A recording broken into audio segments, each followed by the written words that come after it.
Hello. So today what we're going to talk about is going to jail. Going to jail is a scary thing for a lot of people. For some people it's kind of normal and it's actually scary going out of jail. But it's one of those things where if you're not prepared, you can kind of get yourself in a lot of trouble. So it's good to know what you're doing and kind of have an idea of what it is that you're going to expect when you go to jail. So the first thing is how you get to jail. I've been to jail several different times in several different ways. And what it is one time my roommate had at the time had gotten into a drunken brawl with the bouncers, and I tried to pull a couple of them off of him and was arrested alongside him, and we spent the weekend in jail. That one we were booked straight off the streets, and that is one of the ways that you can end up in jail is if the police officer just decides that you have committed a crime and decides to book you. Then after that, you go to court, and I've also gone to jail on a separate occasion because I went to court. This is over my whistleblowing court case. So when that time I was not expecting to go to jail, actually. I knew that I was going to be found in contempt of court, but I did not realize that I would be held in contempt of court. Just to give you kind of an idea of how the classism works in this country, at the same time that I was in jail for contempt of court, I was held the day that I went in for the first time for my hearing in that case. Joe Arpaio, the sheriff who's in charge of Tent City, which is where I was at, I was watching him go through his trial proceedings for contempt of court over the basically racially profiling people. And I went to jail, got out, went to jail for a month, got out for 3 weeks, went to jail for another month, got out, had about 3 more months of court dates after that. Finally, everything was settled and went on with my life. And it was about a year later when Joe Arpaio was finally found in contempt of court, but he was not held. When I was held, I did not have any money on me, in my wallet, anything like that. So having money on you is a very important thing when you're arrested. You want to have some kind of cash on you at any time when you're arrested because they load it into the system and it's what you use to buy a commissary with. Commissary, we'll get to in a little bit, but this is something that is basically going to help you maintain your sanity and make friends while you're in jail. Also, just so you know, all this information is based off of my experiences in local city jails and county jail. I've not been to an actual prison, long-term prison, so I don't know how much it varies, but I'm sure some of it's relatively the same. So when you go, you're basically, when you get arrested, either way, when you're arrested in the police station, you just go into like the holding tank and waiting to be processed. And when the court arrests you, you basically just get arrested straight to court, go to the back door, go through the back hallway, into the special elevator that takes you down into the basement of the court, and you sit in this little tiny cell that is smaller than this little area I'm recording in. It's like the closet behind me, maybe like 3 or 4 times that size. But yeah, it's really tiny. You can't even really lay down or anything. You can just kind of sit there and just wait. You wait for several hours before you're finally, taken in handcuffs and put on, chained to other people and brought into a transport. Anyone else who's in that court at the time that's going to jail, and you get transported to the admissions part of the jail, to where you sit some more, wait for them to call your name to the group. They, take your fingerprints, take your picture. Go through, ask you any questions about, if you have any kind of problems with anybody, if you have any medical problems they need to know about, any kind of drug addictions you need to know about. During this time, what a lot of people I've learned later on, what they will tell them is that they are coming down from Xanax, that they are very hardcore Xanax users. And so Xanax is one of those things that actually can't kill you when you're coming off of it. So that's one of the things where you can get an actual pill that kind of does something decent for you while you're in jail. Getting drugs in jail is not easy, but it is possible. There's quite a bit you can get in there if you know what you're doing. Prison especially, there's even more because they're in there long term, so people take bigger chances to get things that they need. When you get there, what happens is they kind of sit you through about a 24 to 72 hours, depending on where you're at. Mine was about 72 hours, I want to say, where we were going between just different holding cells, like drunk tank type things, where it's just all concrete. You're originally in your clothes, except for your shoes and your shoelaces, but then eventually you get all your clothes, you turn them all in, they put them into a little garbage bag with your name on it, and then you get assigned your prison clothes or your jail clothes. It was stripes in Tent City, and there was also the pink socks, pink boxers you've heard about. During the winter, there's pink thermal tops and bottoms, and pink towels also, when the little towels that you do get to actually try to dry yourself off after a shower. Then you spend a little bit of time in what they call the prison cell, the prison ward, I believe is what it's called. But you basically are put them in there with some of the prisoners that are on their way to actual prison, and kind of to get a taste, I guess, of what it's like to be in jail. And you kind of try to sleep for a little bit. Sleeping through all this is about the best thing to do. Just keep your mouth shut and sleep through it. There's pay phones in all these rooms. You can make a call out, a collect call only, which means you can't call anyone with a cell phone, and you have to know their number. For me, the few times I was arrested, my numbers that I could remember, that people that I could actually call that weren't cell phones, were either my boss at a work number or my parents.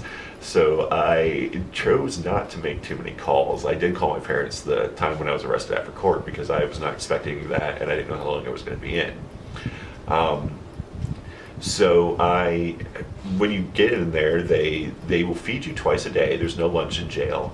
We would get breakfast and we would get dinner. While you're in the initial transition for that 72 hours before you get assigned to your actual bunk, you basically get the same thing. The breakfast, it's just a little bag that we got. The meals change, by the way, in every jail, but it was a little bag in Tent City with apple or whatever the fruit of the day happened to be, grapefruit, orange, things like that were in there sometimes, and like some stale bread and a big thing of peanut butter and a little tiny thing of jelly, and you just a thing of ginger snaps. And so then you just subsided on that until you got into the regular your bunk, I guess, when you're home. You get assigned based off of different questions that they ask you. If you have medical problems, you're assigned in a special area where there's medical problems. If there's a problem where you feel like someone's going to kill you, you have gang relations that you're in the wrong neighborhood, basically.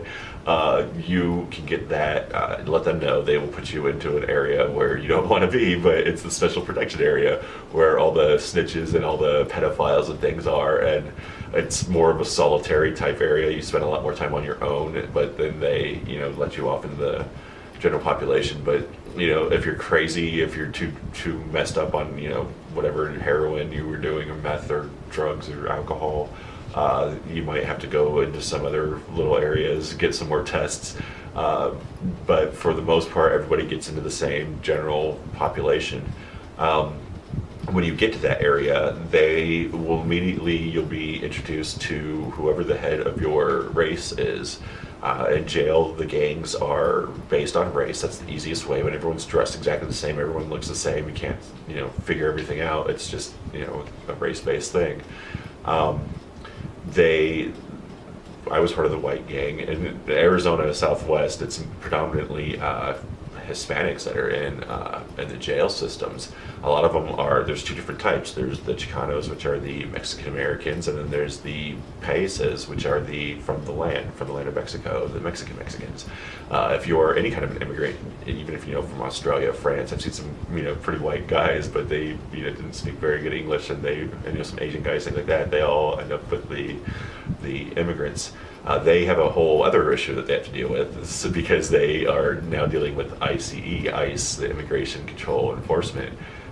they can be sitting in county jail, whereas I was there for a month at a time. They will be sitting there for a year, who knows, just to be dropped off at the border in the middle of nowhere with nothing. The Most of the cartels, they run Arizona, the jails there, because when they get arrested, they've got like $3,000 in cash. When they're sitting around in jail, everyone else is doing nothing or talking or getting into some kind of trouble. They're working on shifts all the time on all sorts of things. You don't get anything in jail. You get like a little tiny toothbrush and a little tiny thing of soap that's like the size of a cell phone battery, and it's just regular soap. Everything dries you out. Everything, you don't even you drink water from whatever faucet you can. Usually it's above a toilet. Usually it's a group toilet till you get to the one area where there's a couple different toilets. But everyone's got to sit there, and you have to depend on these people to whatever shifts are going through, whatever to feed you, to clean everything up. Everyone's got to contribute. You Depending on how long you're there, you'll get a work assignment and a shift, and that's basically every day, rain or shine, holiday, weekends. That's what you do. You get up for that shift, and you won't get up for that shift, and then you go through whatever it is that they make you do to get in there. You'll spend a lot of time in like really confined spaces as you're getting transferred to different places. Every time you get transferred from one place to another, you've got to sit in some little room forever waiting. Then you get chained to a bunch of people, walk in a chain gang, and then you get over to wherever you need to go. It's all a very slow process. Whatever you can, grab any pencils, paper that you can. Those are things that are typically free. You can usually get a hold of, and that will really come in handy. Hold on to your pencils and paper, anything that you get in jail, because people don't have anything. They will, your friends out here will borrow a fucking DVD and not give it back. In jail, it's the same thing, and it sucks when you only have one pencil and you lend it to somebody and it's gone. And it happens very quickly. You'd be surprised. Theft, although, is still, it's something that you do not want to do in jail. If you're a thief, that's how you got into jail. Great, whatever. We're all in there for the same. All suffering the same. But if you steal from an inmate while you're in there, it's an immediate, like, you'll be woken up, be dragged into the bathroom or wherever it is that they can take you behind cameras, and you will get fucked up. If you're a veteran, you get for the most part, they'll put you aside from other people. They do get you into the general population every once in a while. The commissary is your only chance to basically buy any food. It's once a week, and it's, if everybody's good, the corrections officers, detention officers, depending on where you're at. The Department of Corrections, they're corrections officers, and county jail, they're detention officers. But they will use that as like a jeans day on Fridays for your fucking corporate job. That's like you get to buy something from them. Buy some chips or pork rinds or Starburst or a soda, things that like you just can't get in jail. You can buy from the commissary, but then they'll use that if you fucked up and did something, then they just take it away for everybody, just to get everyone pissed off and try to find ways to psychologically fuck with you. Jail is an entire psychological fuck. That's the entire thing. You're on camera the entire time. You're being audio and video recorded the entire time. They're tracking your face, your inmate number. They're tracking where you're at. They can find you on these cameras and track every conversation you're having. So when people they come out and say, "Oh, I was in jail, I was in prison, I didn't snitch," blah blah blah, they make it sound like they were constantly given opportunities where the cops were like, "Oh, well, let's talk," and they were like, "No, we're not going to talk." No, that's not what happened. You're not sitting there, across the table with these detectives like grilling you. You're in fucking jail. You're walking around talking to people, and someone's just going to ask you, "What are you in for?" You start telling the story. The next thing you know, you're giving away too much information over time. You get to know these people. You start spilling all your shit, making plans for when you get out. Everybody's got these, like, it's like professional wrestling, man. Everything's like 10 times amped up. Everybody's like the biggest drug dealer, the biggest gangster, the biggest everything there. And you just gotta, keep your wits about you and keep your cool. Just, try to do what you can to not cause any issues, because everyone's at this, end of the day suffering at the same time and going through the same shit. So just try to, get through each day. What I always did is, the correction officers, detention detention officers would come by and try to be a smart ass and say something like, how's your day going? And I was always, I'd smile back and like, yeah, it's fantastic, man. I'm gonna get out of here before you are. I'm out in like 3 weeks. You're gonna be here for 30 years. Like, this is shit. It's hell in there. Everything smells, everything's gross. Toilet paper is, you gotta hold on to what you can get. What I would recommend doing is there's a lot of books you can get. There's a lot of games you can play. If you play cards, chess, checkers, things like that, you're gonna have to play with other people, and you're gonna have to, kind of learn how to interact with other people, play well with others. Some people don't like to lose, and some people are constantly trying to get too competitive.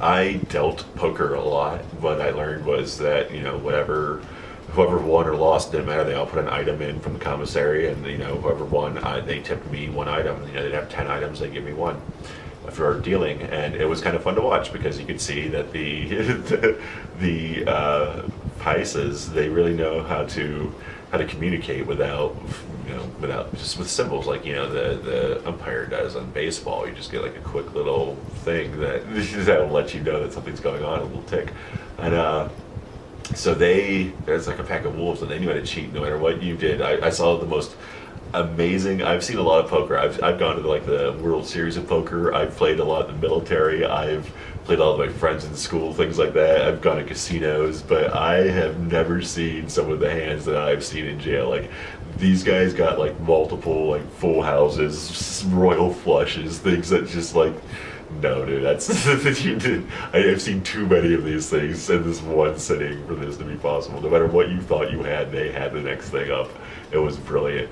And they loved me because I was watching them kind of like cheat the system, and I knew what they were doing. They knew what I was doing. They were kind of showing me their tricks, and so it was kind of fun, and we got along pretty well. But there are places where, when you go in there, if you can't, the tables, depending on where we're at, even within Tent City, some places you could sit wherever you needed to sit, nobody cared. But some places, like this table was the Native American table, this table was the Mexican one, this is the black table, this is the white table. You don't sit anywhere but your own table until after the meal's done and everyone starts wandering around, and you can start playing games with everybody.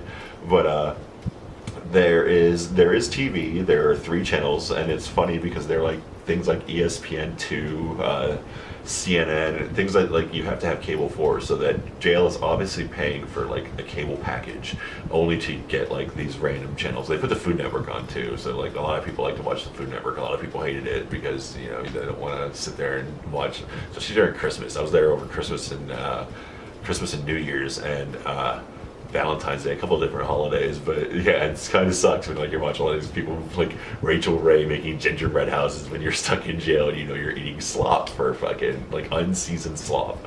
The food in jail is literally the worst thing that they can make, the cheapest thing that about to expire.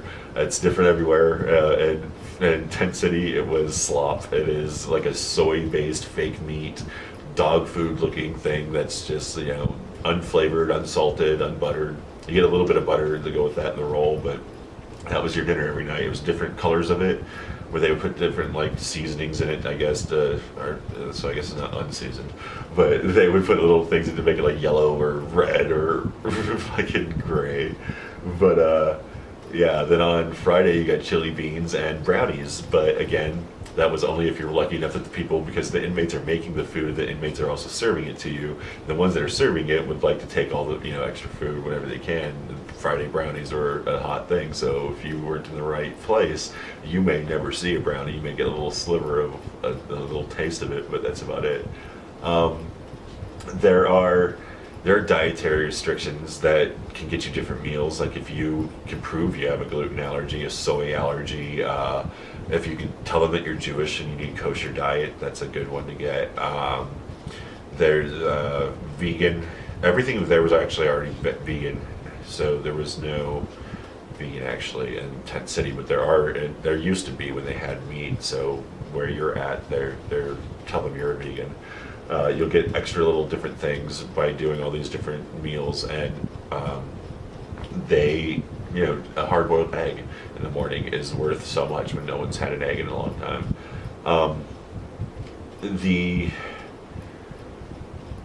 The whole process of it, there's different ways depending on what you're in there for, to get out, you can have somebody pay your bail, but to even make a call, you've got to call collect, and it costs about $10 for you to get through to somebody to explain to them what's going on. It's going to cost them probably another $20-30 to get any money onto your books, onto your account with your inmate number, so you can buy anything, or to call the courts. I had a lot of people that were trying to call the courts for me. They couldn't figure out what was going on because I wasn't actually there on a bail. I was there on a civil case, so I was on a purge.